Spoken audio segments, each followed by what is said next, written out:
ఎవరిలో సరే చెడు ఉంటేనే ఇతరులకి చెడు చేస్తారు. వాడిలో చెడు లేకపోతే ఎవరికి చెడు చేయడు. కానీ ప్రతి ఒక్కరూ కూడా గుర్తుపెట్టుకోవాలి, చెడు అంటే ఏంటంటే మనకి నష్టం కలిగించేది. దేనివల్ల అయితే మనం నష్టపోతూ ఉంటామో దాన్ని చెడు అంటారు. మానవుల్లో ఎన్నో రకాలుగా ఉంది ఈ చెడు, ఒకటా రెండా. అందుకే ఇంత దుఃఖంలో జీవిస్తున్నాడు మానవుడు.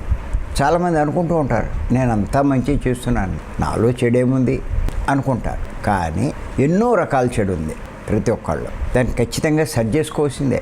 ఆ చెడు తొలగించుకోవాలంటే ఎవడైనా సరే శ్వాస మీద ధ్యాస, ధ్యానం చేయవలసిందే. ఈ శ్వాస మీద ధ్యాస తప్ప ఇంకేం చేసినా లాభం లేదు. ఎన్ని రకాల చెడు ఉంది. చెడు లక్షణాలు, చెడు పనులు చేస్తూ ఉంటాడు, చెడు తిండ్లు తింటూ ఉంటాడు, చెడు మాటలు మాట్లాడుతూ ఉంటాడు, చెడు ఆలోచనలు చేస్తూ ఉంటాడు, చెడు అలవాట్లు ఉన్నాయి, చెడు వ్యసనాలు ఉన్నాయి, చెడు గుణాలు ఉన్నాయి.